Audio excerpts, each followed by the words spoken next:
Segundo livro dos Reis, capítulo de número 4.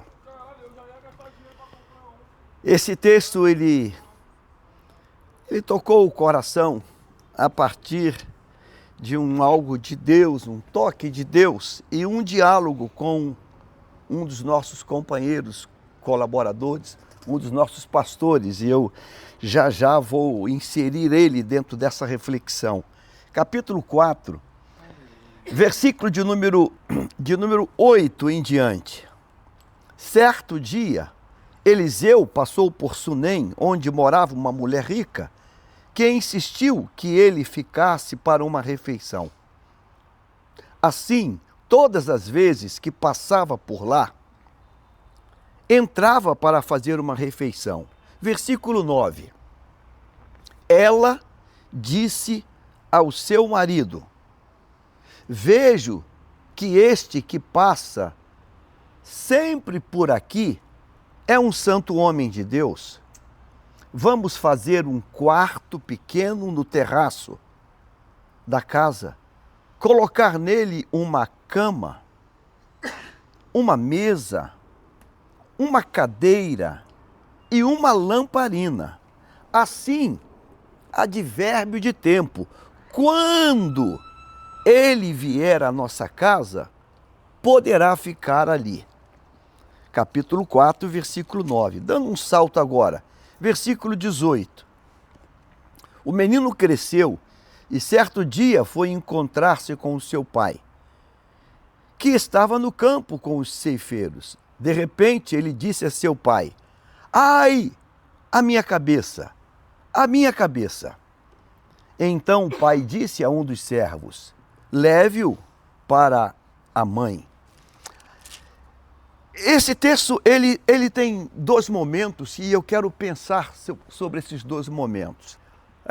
A leitura começa no versículo 8 do capítulo 4. E no versículo 8 do capítulo 4 diz que certo dia, em algum dia daquele tempo, naquela localidade, ali em Sunem, chamada Sunem, na estrada passa um passageiro, e o nome do passageiro é o Eliseu, um profeta de Deus. E o texto diz que naquela cidade, naquele trajeto, naquela localidade, mora um casal. É uma mulher casada com um homem, e é uma mulher de posses. Ela é uma família de posses, eles têm posses. E o texto começa dizendo assim, que aquela moradora, aquela senhora, ela insistiu para que ele saísse da estrada, entrasse na casa dela para uma refeição. Então, uma refeição. Ele, então, naquele dia, fez aquela refeição. E o texto vai dizer agora que todas as vezes depois que ele voltava a passar por ali, havia uma refeição para ele. Interessante esse texto. Então ele comeu a primeira vez, primeiro almoço, acabou de almoçar, tomar lá a refeição, ele seguiu viagem. Passou novamente outro tempo, outro dia, outro período e novamente ele teve outra refeição. Nós não sabemos quantas refeições ele teve. A Bíblia diz assim todas as vezes que passavam por lá. Então ele teve muitas passagens e muitas refeições. A gente deduz, eu deduzo, você deduz claramente que, como aquela casa não tem filhos, mora ali um casal. E estas refeições todas que aconteceram, a primeira, a segunda, a terceira e tantas quantas houveram, foi por uma aquiescência do esposo, do marido, claro. Ele aqueceu, ele concordou com aquilo. Então, depois de muitas refeições, uma, duas, três, muitas refeições, um belo dia, a esposa chega para o marido e está agora no versículo 9. Ela disse ao seu marido: vejo que esse que passa sempre por aqui é um santo homem de Deus. Ela fala isso para o marido. E assim que ela fala isso para o marido, ela emenda com o versículo 10. Ela diz agora: vamos fazer um quarto pequeno no terraço da casa. Vamos colocar nele uma cama, uma mesa, uma cadeira e uma lamparina. Por quê? Todas as outras vezes que ele passar por aqui, não apenas a refeição, a gente vai dar a refeição e vai dar também a hospedagem para ele. O interessante nesse texto é que a proposta dela, que ela faz para o marido, é uma proposta mega, gigante, parruda. Você não pensa comigo. Ela não propõe botar um colchonete lá no fundo da casa ou em algum canto da casa. Não, não, não. Ela vai mais, ela vai além. Ela propõe construir um quarto. Então eu quero que você pense, hoje, se alguém falar, vamos construir um quarto aqui no quintal. Como construir um quarto?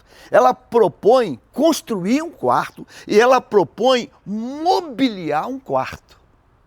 Com uma cama, com uma mesa, com cadeira, com lamparina, com tudo que precisa para mobiliar um quarto. A gente hoje, nesse 2025, a gente pensa, vamos mobiliar uma casa, vamos comprar um colchão. Tem aqui algumas lojas de eletrodoméstico. Vamos até lá, vamos passar o cartão e vamos comprar uma cama. Quanto custa uma cama hoje? Quanto custa um colchão hoje? Quanto custa uma mesa, uma cadeira? Quanto custa? É um valor não muito pequeno. Só que nesse tempo, a situação é infinitamente mais complexa. Não tem linha de produção, não tem lojas de eletrodoméstico. Então, tudo que ela propõe implica em muita despesa. É achar alguém para construir o quarto, é encomendar alguém para fazer uma cama. Então, não tem linha de produção. É um processo longo, demorado. Então, preparar uma cama, preparar uma mesa, preparar uma cadeira, preparar uma lamparina, além de ser custoso, é um tempo longo. É um investimento alto. O interessante nesse texto é que o marido escuta essa proposta tão pesada, não é botar uma esteira, não é botar um pano no chão para dormir, é fazer uma habitação que vai ser usada esporadicamente. Ele não contrapõe, ele não fala para ela menos, que isso? Que isso? Não, ele aceita a dela. Ele discerniu aquela palavra. Ele falou, tá bom, ok, vamos fazer isso. E um grande investimento é colocado para fazer isso. Ele ouviu aquilo e ouviu aquilo no equilíbrio perfeito. Conversando hoje com um querido, eu dou o nome dele, pastor Nemuel Antunes, ele usa um aparelho auditivo e estava sem um aparelho e durante um período muito demorado era difícil falar com ele porque tinha que falar alto, tinha que falar perto, que ele não conseguia ouvir.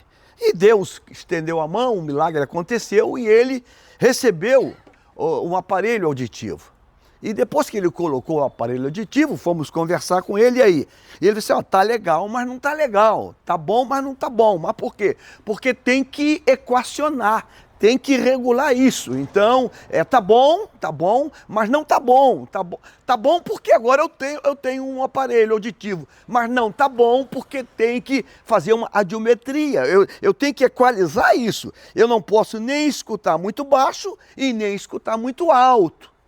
E hoje, exatamente hoje, a gente conversando, ele falou assim, estou feliz, porque eu fui no local e eles colocaram lá no computador, lá no equipamento, e agora a coisa está boa, está perfeita, ou seja, eu estou ouvindo na maneira correta, então está equilibrado, o som agora está correto, está certo. Esse marido, ele ouviu bem quando a esposa fala, vamos dar almoço para ele uma vez, duas vezes, daqui a pouco virou quase uma pensão. Sempre que passava, ele o comia.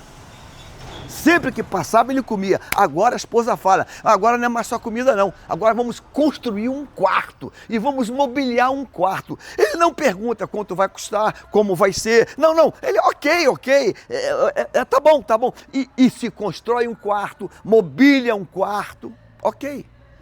E o profeta agora come e agora descansa, repousa, para seguir viagem no outro dia. Aí o texto diz agora que a palavra do profeta veio, foi liberada uma palavra profética, aquela mãe engravidou, aquele pai gerou um filho, a criança nasceu, cresceu e ficou um rapazinho. E o texto diz que quando ele está um rapazinho, ele vai lá aonde o pai está trabalhando. E quando ele está lá, e o pai lá está colhendo lá na colheita, está na cega lá, o texto diz que aquele filho diz, ai minha cabeça, o que o filho está dizendo? Está doendo. E o texto diz que aquele mesmo pai, que tinha uma audição perfeita, ao aceitar a refeição para o profeta, aceitar construir um quarto, gastar dinheiro, investir tudo para mobiliar, parece que ele perdeu essa capacidade de ouvir de forma perfeita. Porque quando o filho grita, está doendo, ele não foi capaz de ler, de traduzir a intensidade daquela dor. E esse texto mexeu comigo porque a gente parece que perde, né, com o passar do tempo, a capacidade de discernir aquilo que a gente está escutando.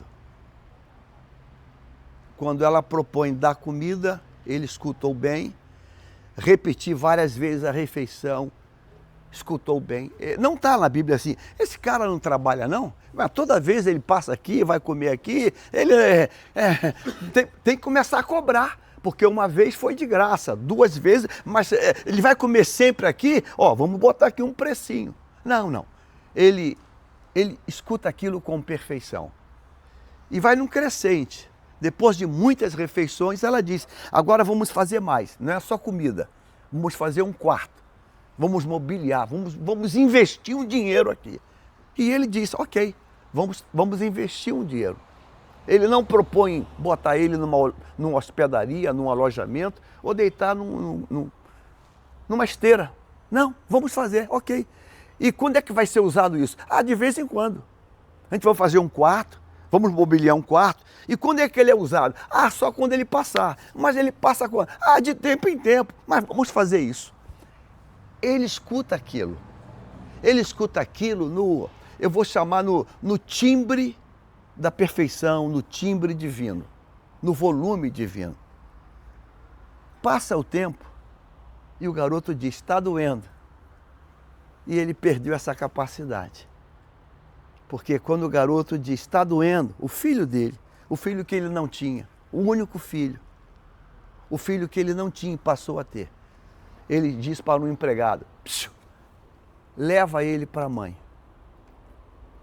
E quando a mãe volta novamente pedindo um animal, parece que a surdez aumentou ainda mais.